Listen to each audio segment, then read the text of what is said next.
गणेशाय नमः। ओम श्री जगदम्बिकाय नमः। श्रीमद् देवी भागवत स्कंध 9 अध्याय 32 से 35। नरक कुंडों और उनमें जाने वाले पापियों तथा पापों का वर्णन। भगवान नारायण कहते हैं, नारद, रविनंदन धर्मराज ने सावित्री को मूल प्रकृति भगवती भुवनेश्वरी का महामंत्र तथा विधि पूर्वक उपासना का प्रकार बतलाकर अब अशुभ कर्म का विपाक कहना आरंभ किया। धर्मराज ने कहा, पतिव्रते, मानव शुभ कर्म के विपाक से नरक में नहीं जा सकता। नरक में जाने में कारण है अशुभ कर्मों का विपाक। अतएव अब मैं अशुभ कर्म का विपाक बतलाता हूँ, सुनो। पुराण भेद और नाम भेद से नाना प्रकार के स्वर्ग हैं। प्राणी अपने अपने कर्मों के प्रभाव से उन स्वर्गों में जाते हैं। नरकों में जाना कोई मनुष्य नहीं चाहते, परंतु अशुभ कर्म विपाक उन्हें नरक में ले जाने के लिए विवश कर देते हैं। नरकों के नाना प्रकार के कुंड हैं। ये सभी कुंड बड़े ही विस्तृत हैं।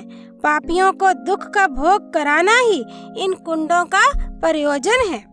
वत्से, ये भयंकर कुंड अत्यंत भयावह तथा कुत्सित हैं। इनमें 86 कुंड तो प्रसिद्ध हैं, इनके अतिरिक्त कुछ अप्रसिद्ध भी हैं। साध्वी, उन प्रसिद्ध कुंडों के नाम बतलाता हूँ, सुनो। वहिनी कुंड, तप्त कुंड, भयानक शार कुंड, विट कुंड, मूत्र कुंड, श्लेष्म कुंड, दुस्सहा गर कुंड, दूषिका कुंड, वसा कुंड, शुक्र कुंड, आसरिक कुंड, अश्रु कुंड, गात्र मल कुंड, कर्ण कुंड, मविट कुंड, मांस कुंड, नक्र कुंड, लोम कुंड, केश कुंड, अस्थि कुंड, ताम्र कुंड, क्लेश प्रद महान प्रतप्त लोह कुंड, चर्म कुंड, तप्त सुरा कुंड, तीक्ष्ण कंटक कुंड, विष विस्तारक विष कुंड, तैल प्रतप्त कुंड, दुर्वा कुंत कुंड, कृमि कुंड, पूय कुंड, दुरंतक सर्प कुंड, मत्स्य कुंड, दंश कुंड, भयंकर गरल कुंड। सुव्रते, ऐसे ही वज्र सदृश दांतों वाले वृश्चिक आदि भयंकर जीवों के कुंड, शर कुंड, शूल कुंड, भयंकर खड़ग कुंड, गोल कुंड, नक्र कुंड द्वितीय, काक कुंड, मंथान कुंड, बीज कुंड, वज्र कुंड, दुस्सहा तप्त पाषाण कुंड, तीक्ष्ण पाषाण कुंड, लाला कुंड, मसी कुंड, चूर्ण कुंड, चक्र कुंड, वक्र कुंड, कूर्म कुंड, महान असहा ज्वाला कुंड, भस्म कुंड, दग्ध कुंड, तप्त सूची कुंड, असी पत्र कुंड, शूरधार कुंड, सुची मुख कुंड, नक्र मुख कुंड, गोका मुख कुंड, गज दंश कुंड, गोमुख कुंड तथा कुंभी पाक, कालसूत्र, मत्स्योद, कृमि कुंड, पांशुभोजे, पाशवेष्ट, शूलप्रोत, प्रकंपन, उल्कामुख, अंधकूप, वेधन एवं तांडन, ज्वाल रंध्र, देह चूर्ण, दलन, शोषणक, शूर्प ज्वालामुख, धुमांद तथा नागवेष्टन कुंड हैं। सावित्री, ये सभी कुंड पापियों को क्लेश देने के लिए निर्मित हैं। 10 लाख अनुचर सदा इनकी देख रेख में नियुक्त रहते हैं। उन अनुचरों के हाथों में दंड रहते हैं। वे भयंकर एवं मदाभिमानी अनुचर खड्ग लिए रहते हैं। उनके हाथों में भयावह गदा और शक्ति शोभा पाती है। वे सदा क्रोध में तमतमाए रहते हैं। उनमें दया का नाम तक नहीं रहता। उन्हें कोई किसी प्रकार भी रोक नहीं सकता। उन तेजस्वी एवं निर्भीक अनुचरों की तांबे के सदृश रक्त वर्ण की आंखें कुछ कुछ पीले रंग की हैं। योग सिद्धि से संपन्न होने के कारण वे नाना प्रकार के वीरों का रूप धारण कर लिया करते हैं। मृत्यु काल उपस्थित होने पर पापियों को वे स्वयं दिखाई पड़ते हैं। देवी, सूर्य और गणपति के उपासक तथा अपने कर्मों में निरत रहने वाले सिद्ध एवं योगी पुरुषों को अपने पुण्य प्रभाव से उनके सम्मुख नहीं जाना पड़ता। जो अपने धर्म में सदा निरत रहते हैं, जिनका हृदय विशाल है तथा जो पूर्ण स्वतंत्र हैं, जिन्हें स्वप्न में भी कहीं भी इष्ट देव का दर्शन प्राप्त हो सका है, ऐसे वैष्णव पुरुषों को वे बलवान एवं निशंक अनुचर कभी दिखाई नहीं देते। साध्वी इन कुंडों की संख्या का निरूपण तो कर चुका, अब किन पापियों को किन कुंडों में जाना पड़ता है उन्हें बताता हूँ, सुनो। साध्वी, भगवान श्री हरि की सेवा में संलग्न रहने वाला पुण्यात्मा, योगी, सिद्ध, व्रती, तपस्वी और ब्रह्मचारी पुरुष नरक में नहीं जाते। यह ध्रुव सत्य है। जो शक्तिशाली मनुष्य बल के अभिमान में आकर अपने कटु वचनों द्वारा बांधवों को दग्ध करता है, वह व्यक्ति अग्निकुंड नामक नरक में जाता है। उसके शरीर में जितने रोम होते हैं, उतने वर्षों तक उसे नरक में वास करना पड़ता है। फिर वह 3 बार पशु योनि में जन्म पाता है। जो मूर्ख मानव घर पर आए हुए भूखे और प्यासे दुखी ब्राह्मण को भोजन नहीं देता, वह तप्त कुंड नामक नरक में जाता है।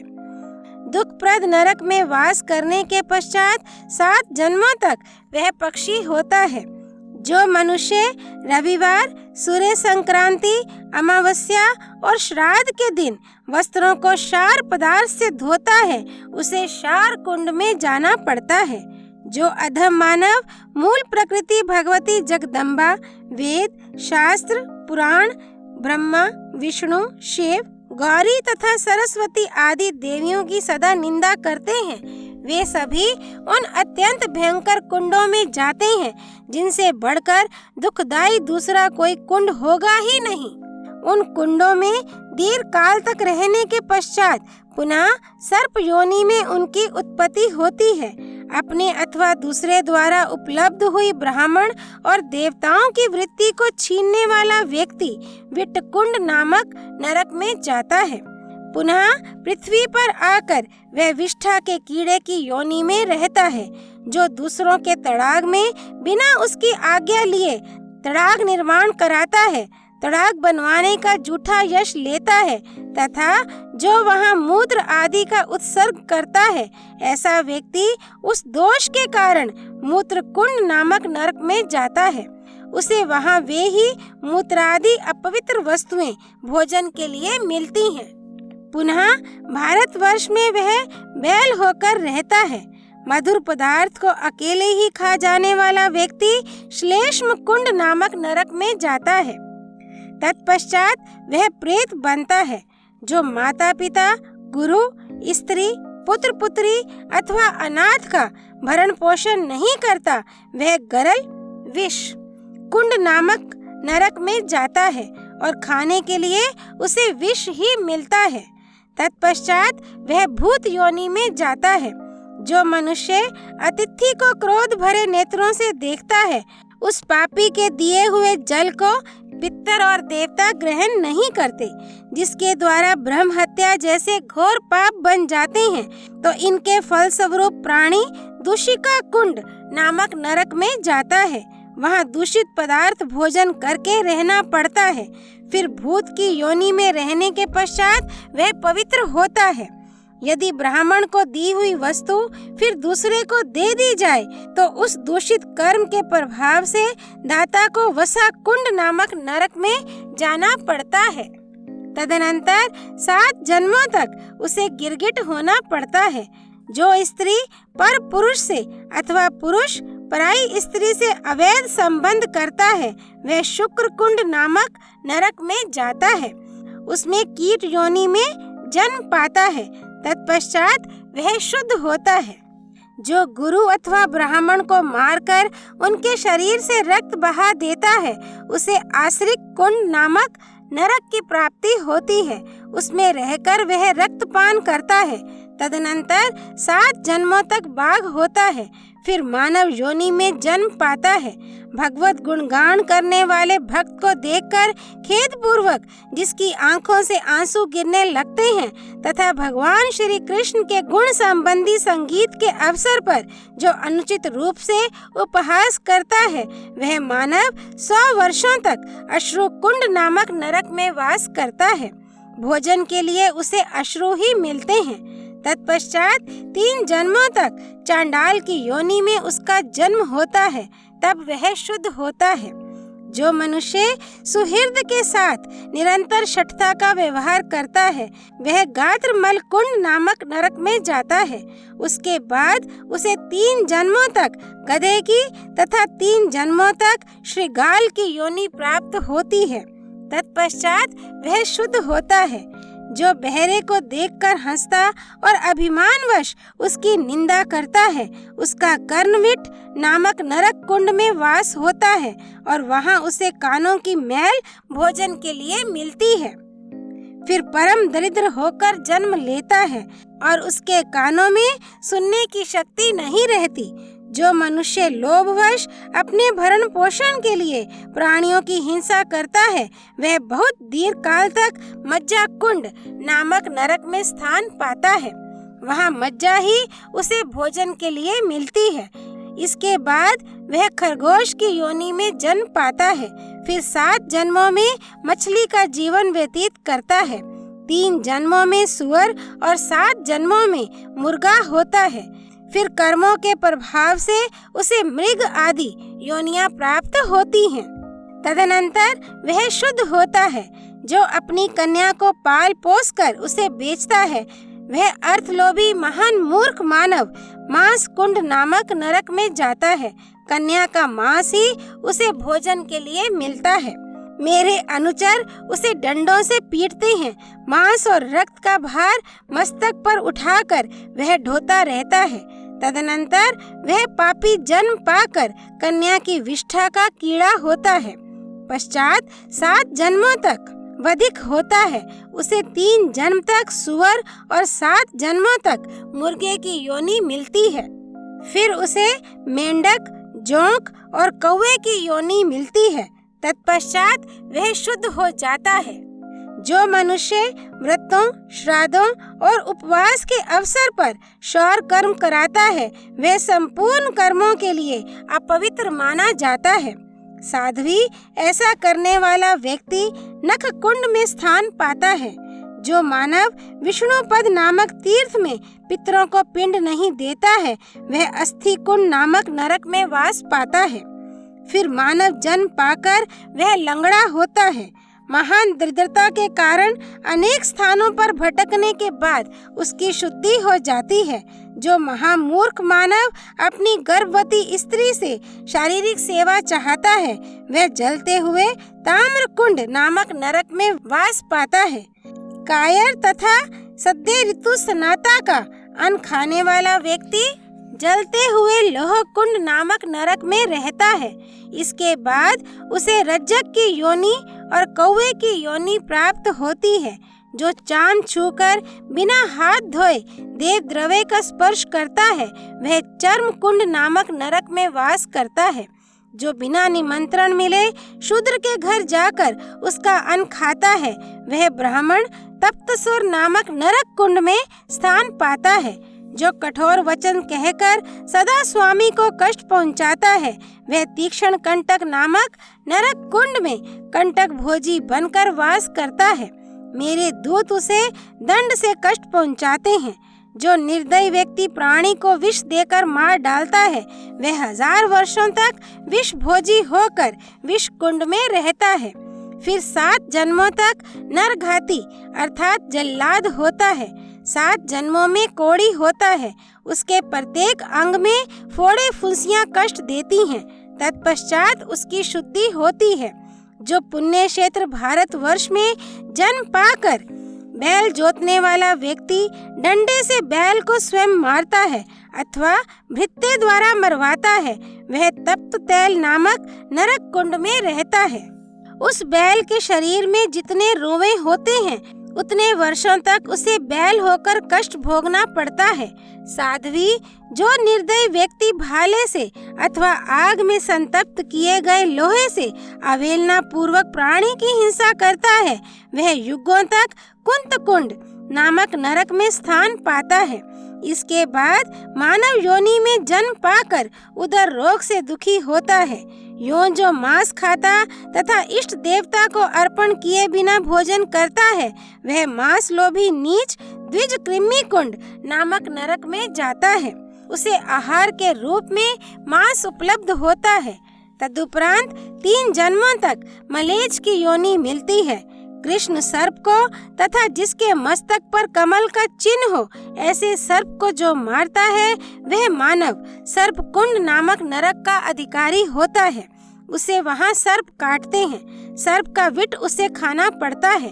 तत्पश्चात वह सर्प की योनि पाता है। तदुपरांत थोड़ी आयु वाला मानव होता है। उसके शरीर में दाद आदि चर्म रोग होते हैं। ब्रह्मा के विधान में रक्तपान जिनकी जीविका ही निश्चित है, उन मच्छर आदि क्षुद्र जंतुओं को जो मारते हैं, वे मृत जीवों के दंश कुंड और मशक कुंड नामक नरक में निवास करते हैं। दिन रात वे जंतु उन्हें काटते रहते हैं। उन्हें खाने को कुछ मिलता नहीं। तदुपरांत उस क्षुद्र जंतु की योनि में उनका जन्म होता है। फिर वे अंगहीन मानव होते हैं। जो दंड ना देने योग्य व्यक्ति को अथवा ब्राह्मण को दंड देता है, वह वज्रदंष्ट्र नामक नरक कुंड में जाता है। उसमें कीड़े ही कीड़े रहते हैं। उसे कीड़े खाते हैं और वह हाहाकार मचाया करता है। फिर 7 जन्मों तक सूअर और 3 जन्मों तक कौवा होता है। जो मूढ़ मानव धन के लोभ से प्रजा को सताता है, वह वृश्चिक कुंड नामक नरक में स्थान पाता है। पुनः 7 जन्मों तक बिच्छू होता है। तत्पश्चात मनुष्य की योनि में उसकी उत्पत्ति होती है। वह अंगहीन और रोगी होकर जीवन व्यतीत करता है। जो ब्राह्मण शस्त्र लेकर दूसरे व्यक्ति के आज्ञा अनुसार इधर उधर जाने का काम करता है, कभी संध्या नहीं करता तथा भगवान श्री हरि की भक्ति से विमुख रहता है, वह शर, शूल एवं खड्ग नामक नरक कुंड में जाता है। शस्त्रों से उसके अंग निरंतर छिदते रहते हैं। मद के अभिमान में चूर रहने वाला जो व्यक्ति अंधकार पूर्ण कारागार में प्रजाओं को मारता है, उसे अपने दोष के फलस्वरूप गोलकुंड नामक नरक में जाना पड़ता है। वह नरक बड़ा ही भयंकर है। उसमें चारों ओर खौलता हुआ जल भरा रहता है। अंधकार छाया रहता है। तीखे दांत वाले कीड़े सर्वत्र फैले रहते हैं। ऐसे दारुण नरक में वह पड़ा रहता है। तत्पश्चात मनुष्य होकर उन प्रजाओं का भृत्य बनता है।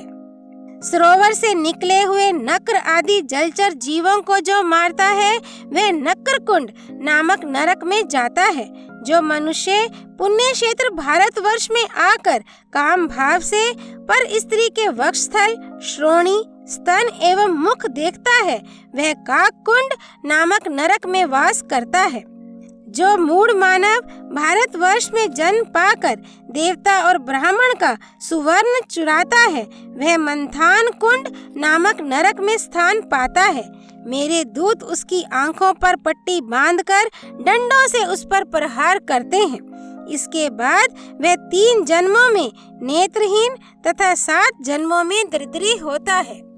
देवी, तांबे और लोहे की चोरी करने वाला मानव बीज कुंड नामक नरक में जाता है।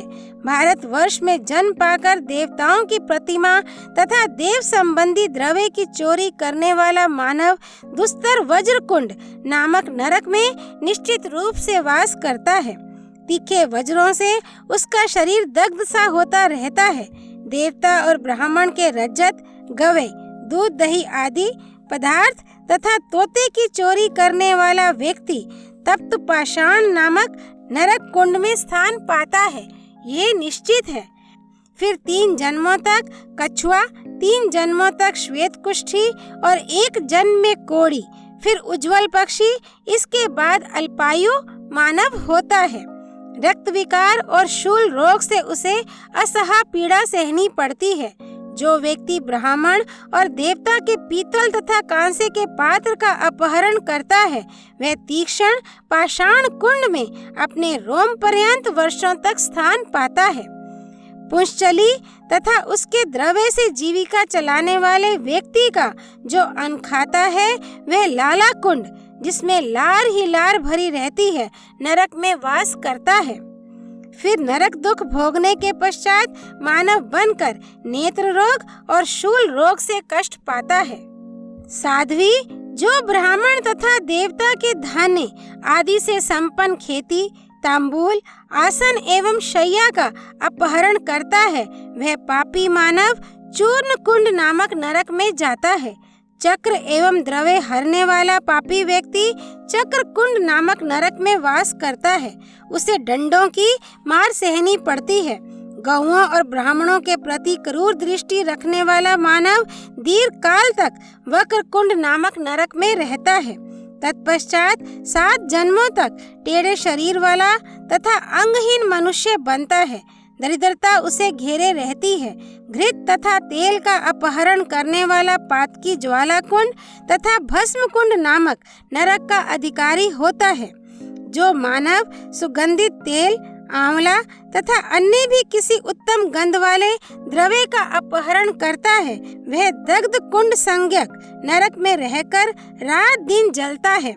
साध्वी जो बलवान व्यक्ति किसी दूसरे की पैतृक भूमि को छल बल से अथवा उसे मारकर छीन लेता है उसे तप्त सूची नामक नरक कुंड में स्थान मिलता है। दिन रात उसका शरीर जलता है। वह नरक ऐसा है मानो संतप्त तेल का कड़ाहा हो। उसी में जीव निरंतर जलता रहता है। जलते रहने पर भी प्राणी का वह यातना शरीर नष्ट नहीं होता। इसके बाद वह विष्ठा का कीड़ा होता है, फिर भूमिहीन एवं दरिद्र मानव होता है। साध्वी जो अत्यंत दारुण एवं निर्दयी व्यक्ति तलवार से जीवों को काटता तथा धन के लोभ से नरघाती बनकर मानव की हत्या करता है वह 80 पत्र नामक नरक में स्थान पाता है। मेरे दूत तलवार से निरंतर उसके अंग काटते हैं।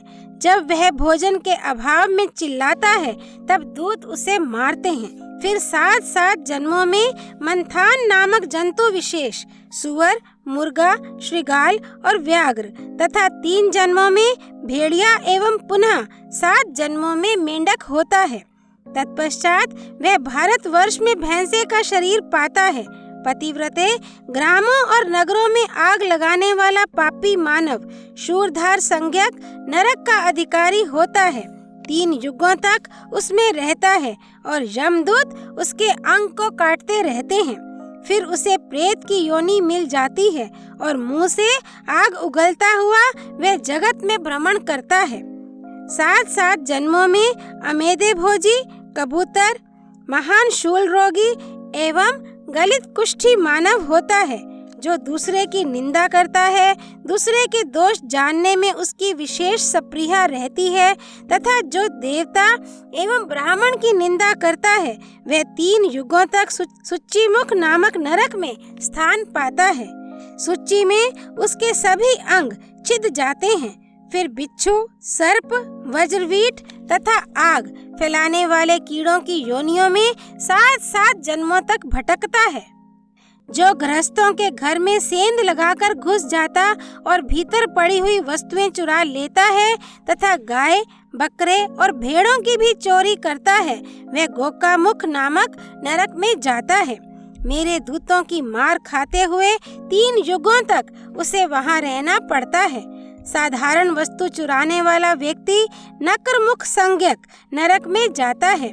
मेरे दूतों की मार सहते हुए वह वहां रहता है। तदुपरांत उसकी शुद्धि हो जाती है। जो हाथियों, घोड़ों एवं गौओं को मारता है तथा वृक्षों को काटता है वह महान पातकी व्यक्ति गजदंश नामक नरक में दीर्घ काल तक रहता है। मेरे दूत हाथी के दांत लेकर उन्हीं से उसको निरंतर पीटते हैं। फिर 3 जन्मों तक वह हाथी, घोड़े, गौ एवं मलेच्छ जाति की योनि में उत्पन्न होता है। प्यासी गौ के जल पीते समय जो उसे दूर हटा देता है, वह पुरुष गोमुख नामक नरक कुंड में पड़ता है। वहाँ सब और कीड़े और खौलता हुआ जल भरा रहता है। वह उसी में जलता हुआ वास करता है। इसके बाद दीर्घ रोगी एवं दरिद्र मानव होता है, जो शास्त्र के वचन की आड़ लेकर गौ, ब्राह्मण, स्त्री, भिक्षुक तथा गर्भ की हत्या करता है एवं अगम्य स्त्री के साथ गमन करता है। वह महान नीच व्यक्ति कुंभी पाक नरक में निवास करता है। मेरे दूत निरंतर मारते हुए उसे चूर्ण चूर्ण कर देते हैं। प्रज्वलित अग्नि, कंटक और खौलते हुए तेल में एवं गर्म लोहे तथा आग से संतप्त तांबे पर वह क्षण क्षण में गिरता रहता है। फिर गीद, सुअर तथा कौवा और सर्प होता है। तदनंतर वह विष्ठा का कीड़ा होता है। फिर बैल होने के पश्चात कोढ़ी मनुष्य होता है। दरिद्रता उसका साथ कभी नहीं छोड़ती। साध्वी, जो भगवान श्री कृष्ण और उनकी प्रतिमा में, अन्य देवताओं तथा उनके विग्रहों में, शिव तथा शिवलिंग में, सूर्य तथा सूर्यकांत मणि में, गणेश और उनकी प्रतिमा में सर्वत्र भेद बुद्धि करता है, उसे आति देशी की ब्रह्म हत्या लगती है। अर्थात शास्त्र की आज्ञा के अनुसार इसे ब्रह्म हत्या लगती है। जो अपने गुरु, इष्ट देव और जन्मदाता माता में भेद बुद्धि करता है, उसे ब्रह्म हत्या लगती है। जो विष्णु भक्तों में तथा अन्य देव भक्तों, ब्राह्मणों में एवं ब्राह्मणेतरों में भेद बुद्धि करता है, उसे ब्रह्म हत्या लगती है। ब्राह्मणों का चरणोदक और शालग्राम का जल एक समान पवित्र है। जो इनमें भेद मानता है, उसे ब्रह्म हत्या लगती है। भगवान शिव के नैवेद्य और श्री हरि के नैवेद्य में भेद बुद्धि रखने वाले को ब्रह्म हत्या लगती है। परिपूर्णतम भगवान श्री कृष्ण सर्वेश्वरेश्वर हैं। ये संपूर्ण कारणों के कारण हैं। इन सर्वांतर्यामी आदि पुरुष की सभी उपासना करते हैं। इनके अनेक रूप मायामय हैं। वस्तुतः ये एक निर्गुण ब्रह्म है। जो भगवान शंकर के साथ इनकी भेद कल्पना करता है, वह आति देशी की ब्रह्म हत्या का अधिकारी माना जाता है। जो मानव भगवती के भक्त तथा उनके शास्त्र के प्रति द्वेष बुद्धि रखता है, उसे ब्रह्म हत्या लगती है। वेद में कहे हुए देवताओं और पितरों के पूजन का परित्याग करके जो निश्चित कर्म करता है, वह ब्रह्म हत्या को प्राप्त करता है। जो भगवान ऋषिकेश तथा उनके मंत्रोपासकों की निंदा करता है, जो पवित्रों में भी परम पवित्र है, जिनका विग्रह आनंदमय ज्ञान स्वरूप है, तथा जो वैष्णव जनों के परम आराध्य एवं देवताओं के सेवे हैं, उन सनातन भगवान श्री हरि की जो पूजा नहीं करते बल्कि उल्टे निंदा करते हैं, उनको ब्रह्म हत्या लगती है। कारण ब्रह्म स्वरूपिणी मूल प्रकृति भगवती भुवनेश्वरी सर्वशक्ति स्वरूपा है। इन महादेवी को सबकी जननी कहा जाता है। संपूर्ण देवता इन्हीं के स्वरूप हैं। सभी निरंतर इनकी वंदना करते हैं। इन सर्व कारण रूपा भगवती जगदम्बा की जो निंदा करते हैं, उन्हें ब्रह्म हत्या प्राप्त होती है। श्री कृष्ण जन्माष्टमी, रामनवमी, एकादशी, शिवरात्रि और रविवार व्रत ये अत्यंत पुण्य प्रदान करने वाले हैं। जो ये परम पवित्र 5 व्रत नहीं करते, वे चांडाल से भी अधिक नीच मानव ब्रह्म हत्या के भागी होते हैं। जो भारतवासी मानव अम्बुवाची योग में अर्थात आर्द्रा नक्षत्र के प्रथम चरण में पृथ्वी खोदते तथा जल में शौच करते हैं, उन्हें ब्रह्म हत्या लगती है। जो समर्थ होकर भी गुरु, माता, भाई, साध्वी, स्त्री, पुत्र तथा अनिंदे पुत्री का भरण पोषण नहीं करता है, वह ब्रह्म हत्या का अधिकारी होता है। जो भगवान श्री हरि की भक्ति से वंचित है, उसे ब्रह्म हत्या लगती है। निरंतर भगवान श्री हरि को भोग लगाकर भोजन नहीं करने वाला और भगवान विष्णु तथा पुण्यमय पार्थिवेश्वर की उपासना से विमुख रहने वाला ब्रह्म हत्यारा कहा जाता है। अब आति देशी की गौ हत्या बतलाते हैं। कोई व्यक्ति गौ को मार रहा हो, उसे देखकर जो निवारण नहीं करता वह गौ हत्या का अधिकारी होता है। जो मूर्ख डंडों से गौ को पीटता है, बैल पर आरूढ़ होता है, उसे प्रतिदिन गोवध का पाप लगता है। जो गौओं को जूठन देता है तथा बैल पर सवारी करने वाले व्यक्ति का अन्न खाता है, उसे निश्चय ही गौ हत्या लगती है। जो पैर से अग्नि का स्पर्श और गौ पर चरण प्रहार करता है तथा स्नान करके बिना पैर धोए देव मंदिर में जाता है, उसे गोवध का पाप लगता है। जो ब्राह्मण कायर पुरुष का तथा योनि जीवी व्यक्ति का अन्न खाता है और संध्या नहीं करता, उसे गौ हत्या लगती है। जो स्त्री अपने स्वामी अथवा देवता में भेद बुद्धि करती तथा कठोर वचनों से पति के हृदय पर आघात पहुंचाती है, उसे निश्चय ही गौ हत्या लगती है। जो गौओं के जाने के मार्ग को तथा तड़ाग एवं दुर्ग को जोतकर उसमें धान बोता है, वह गौ हत्या के पाप का भागी होता है। राजकीय उपद्रव और दैवी प्रकोप के अवसर पर जो स्वामी यत्न पूर्वक गौ की रक्षा नहीं करता है बल्कि उसे उल्टे दुख देता है, उस मूढ़ मानव को गौ हत्या अवश्य लगती है। जो अतिथियों के लिए सदा नहीं ही किया करता, झूठ बोलता और दूसरों को ठगता तथा देवता और गुरु से द्वेष करता है, उसे गौ हत्या का पाप लगता है। जो देव प्रतिमा, गुरु और ब्राह्मण को देखकर संदेह उत्पन्न करके उन्हें प्रणाम नहीं करता है, उसे गौ हत्या अवश्य लगती है। जो ब्राह्मण प्रणाम करने वाले व्यक्ति को क्रोध में आकर आशीर्वाद नहीं देता तथा विद्यार्थी को विद्या नहीं पढ़ाता, उसे गौ हत्या लगती है। गुरु पत्नी, राजपत्नी, सपत्नी, माता, पुत्री, पुत्रवधू, सास, गर्भवती कोई स्त्री, भ्रातृ कन्या, पतिव्रता, सहोदर भाई की पत्नी, भाभी, बहन, फुआ, बहन की सास, शिष्या, शिष्य पत्नी, भांजे की स्त्री, भाई के पुत्र की पत्नी, इन सब को ब्रह्मा जी ने अगम्य बतलाया है। जो पुरुष काम भाव से इन पर दृष्टिपात करता है, उसे अधम मानव कहा गया है। वेदों में उसे मातृगामी कहा गया है। उसे ब्रह्म हत्या का पाप फल प्राप्त होता है। किसी भी सत्कर्म में उसे नहीं लिया जा सकता। वह महापापी अत्यंत दुष्कर कुंभी पाक नामक नरक में जाता है। भद्रे, मैंने नरकों में जाने वाले लोगों के कुछ लक्षण बतला दिए। इन नरक कुंडों से अतिरिक्त नरकों में जो जाते हैं उनका प्रसंग कहता हूँ, सुनो। साध्वी जो द्विज पुंश्चली का अन्न खाता तथा उसके साथ गमन करता है, पतिव्रते मरने के पश्चात वह कालसूत्र नामक अत्यंत दुर्गम नरक में जाता है। इसके बाद रोगी होता है। एक पति की सेवा करने वाली स्त्री पतिव्रता कहलाती है। 2 से प्रेम करने वाली को कुलट्टा कहते हैं। 3 से संबंध रखने वाली को धर्षणी कहते हैं। 4 के पास जाने वाली पुंश्चली मानी जाती है।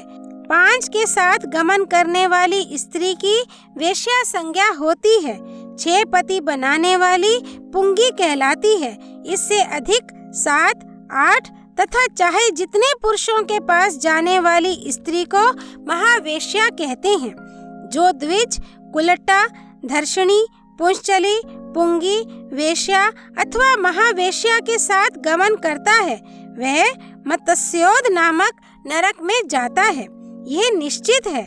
कुलट्टागामी 100 वर्षों तक, दर्शनीगामी 400 वर्षों तक, पुंश्चलीगामी 600 वर्षों तक, वेश्यागामी 800 वर्षों तक, पुंगीगामी 1000 वर्षों तक तथा महावेश्यागामी कामुक मानव इससे 10 गुने वर्षों तक इस मत्स्योद नरक में वास करता है।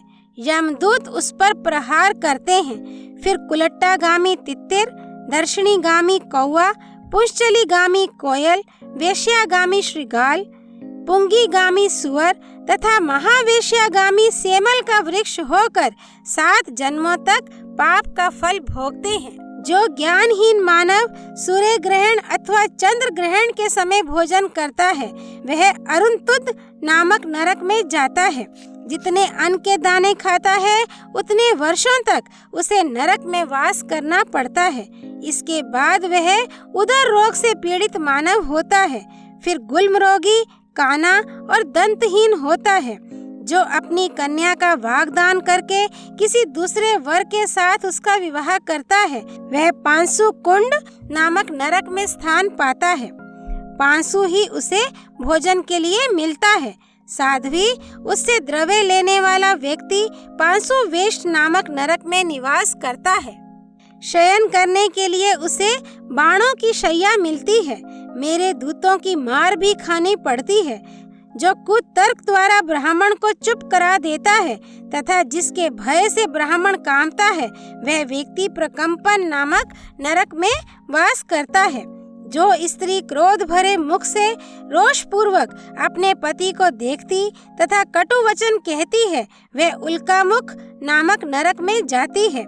मेरे दूत डंडों से उसके मस्तक पर प्रहार करते हैं। इसके बाद मनुष्य योनि में आकर वह विधवा तथा रोगिणी होती है।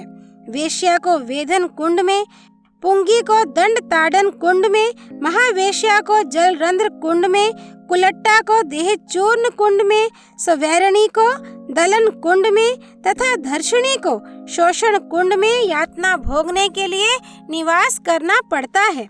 मेरे दूत उन पर प्रहार करते हैं। साध्वी, ये पापिनी स्त्रियां विष्ठा, मूत्र आदि अपवित्र वस्तुएं खाकर निरंतर कष्ट भोगती हैं। जो पुरुष हाथ में तुलसी लेकर की हुई प्रतिज्ञा का पालन नहीं करता अथवा झूठी शपथ खाता है वह ज्वालामुख नामक नरक में जाता है। हाथ में गंगा जल तथा शालग्राम की प्रतिमा ले प्रतिज्ञा करके उसका पालन नहीं करने वाला भी ज्वालामुख नरक का भागी होता है। जो दाहिना हाथ उठाकर प्रतिज्ञा करता, देव मंदिर में जाकर या गौ और ब्राह्मण को छूकर वचनबद्ध होता और फिर उसका पालन नहीं करता उसे भी ज्वालामुख नामक नरक की प्राप्ति होती है। मित्रद्रोही, कृतघ्न, विश्वासघाती तथा झूठी गवाही देने वाला ये सभी ज्वालामुख नरक में स्थान पाते हैं। वहाँ उन्हें प्रतप्त अंगार खाने के लिए मिलते हैं और मेरे दूत उन्हें पीड़ा पहुँचाए रहते हैं। इसके बाद 7 जन्मों तक वे चांडाल होते हैं। गंगा जल लेकर प्रतिज्ञा करके उसे ना पालने वाला 5 जन्मों तक मलेच्छ होता है। देवी, शालग्राम का स्पर्श करके की हुई प्रतिज्ञा का पालन ना करने वाला 7 जन्मों तक विष्ठा का कीड़ा होता है। खुले हाथों देने की झूठी प्रतिज्ञा करने वाला 7 जन्मों तक सर्प होता है। इसके बाद ब्राह्मणेतर मानव की योनि में जन्म पाकर शुद्ध होता है। देव मंदिर में असत्य बोलने वाला 7 जन्मों में देवल होता है। ब्राह्मण आदि के सम्मुख प्रतिज्ञा करके उसका पालन ना करने वाला व्याघ्र की जाति में जन्म लेता है। तदनंतर 3 जन्मों तक वह गूंगा और बहरा मानव होता है। मित्र से द्रोह करने वाला नेवला होता है और कृतघ्न, विश्वासघाती व्याध होता है। वक्तव्य में जो झूठी गवाही देता है वह मेंढक होता है। ये उपयुक्त पापी मानव अपने आगे और पीछे की 7 पीढ़ियों को नरक में गिराते हैं। मूर्खता के कारण अपनी नित्य क्रिया से विहीन, वेद के वचनों में अनास्था रखकर निरंतर कपट पूर्वक उनका उपहास करने वाला तथा व्रत और उपवास से रहित एवं उत्तम सद्वाक्य का निंदक ब्राह्मण धूम्रकुंड नामक नरक में निवास पाता है। वहाँ उसे धूम्र के ही आहार पर रहना पड़ता है। फिर कर्मशा, मत्स्य आदि नाना प्रकार की जलचर योनियों में जन्म ग्रहण करना पड़ता है। जो देवता और ब्राह्मण के धन का अपहरण करता है वह धूम के अंधकार से पूर्ण धूम्रांध नामक नरक में जाता है। उसे धुएं के कारण कष्ट भोगना पड़ता है। भोजन के लिए उसे धूम्र ही मिलता है। इस प्रकार की यातना भोगते हुए वह वहाँ रहता है। तत्पश्चात 7 जन्मों तक वह चूहे की योनि में जन्म पाता है। तदनंतर नाना प्रकार के पक्षियों, कीड़ों, वृक्षों और पशुओं की योनि में जन्म पाने के पश्चात शुद्ध होता है। पतिव्रते ये सुविख्यात नरक कुंड बताए गए हैं। इनके अतिरिक्त अन्य छोटे छोटे अप्रसिद्ध नरक भी गिनाए गए हैं। अपने दुष्कर्मों के फल भोगने वाले पापियों से उन नरकों का कोना कोना भरा रहता है। कर्म फल भोगने के लिए प्राणी नाना प्रकार की योनियों में भटकते हैं। कहाँ तक बताया जाए। अध्याय 32 से 35 संपूर्ण। श्री हरि नारायण भगवान की जय। देव ऋषि नारद की जय। सती सावित्री देवी की जय। पुण्य भूमि भारतवर्ष की जय। श्री भगवती भुवनेश्वरी देवी यज्ञ की जय। श्री भगवती देवी अर्पणमस्तु।